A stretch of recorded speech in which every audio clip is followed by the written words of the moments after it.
All right, we want to use vectors to find the interior angles of the triangle with the vertices -3, 5, -1, 9, and 7, 9. Those are coordinates. I've already graphed those on the plane. So we want to have a triangle made out of this. So what I'm going to do is make some vectors with this. So right here, put a vector here. I'm going to call that vector V. And so vector V is going, let's see, I think that's 8 to the right and 0 up. Okay, so there's vector V. And then I'm going to call this vector U over here. And vector U has the components. Let's see, from here to here, it's gone left 2. So that's going to be -2. And it's gone down, I believe, 4. Okay, so if I want to find this angle, I can use that cosine formula that we've been using on vectors u and v. So the cosine of theta is 8, 0 times -2, -4 over the magnitude. So 8 squared plus 0 squared.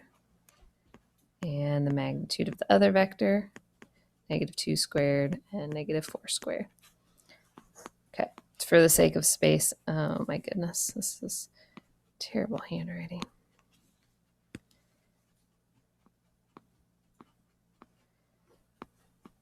All right, so that's going to give me -16 plus 0, so that's just going to be -16. Let's see, that's going to be the square root of 64, which is just 8. And that will give me the square root of 20. Okay, you can put that all into your calculator if you toss the denominator in parentheses. So you're going to do inverse cosine of -16 divided by parentheses, 8 root 20. And theta turns out to be 117 degrees if we round it. Maybe we should write that so you can actually read it.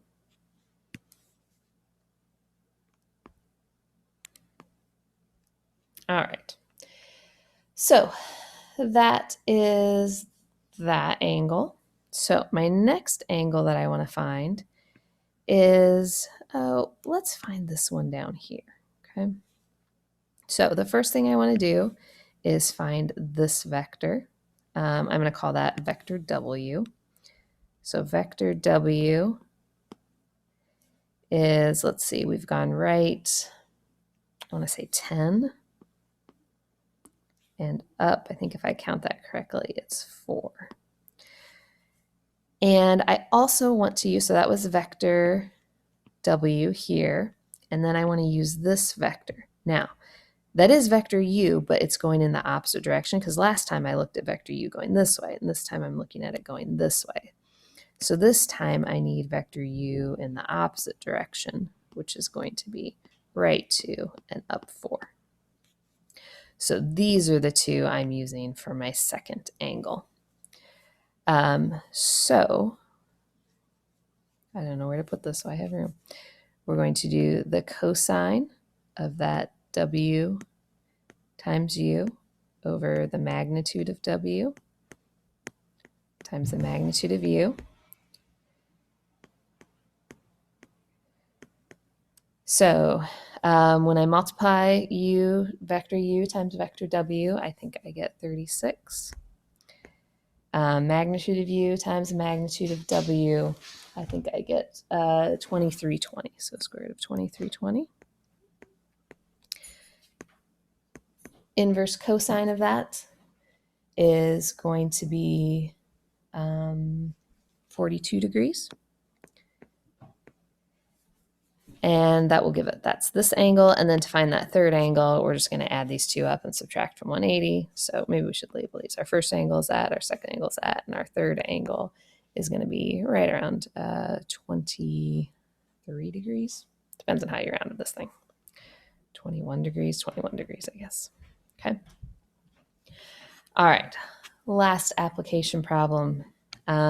We have a 200-pound cart sitting on a ramp at 30 degrees. And the picture is on page 595. I am sorry for the noise in the background. Those are my children and my dog. So remember that weight acts straight down. So this vector here is 200. We want to draw a triangle because we are trying to figure out this force. This is our force required to keep it from rolling. If the ramp is 30 degrees, that makes this angle down here 30 degrees. Okay, so if we want to find F, we're just going to use our basic SOHCAHTOA. F is opposite, 200 is the hypotenuse. So we're going to say that the sine of 30 is F over 200. And then to solve that, we just need to multiply both sides by 200. So F is 200 times the sine of 30. So it is 100 pounds of force. So those are some of the applications of our dot products with vectors for lesson 8.4.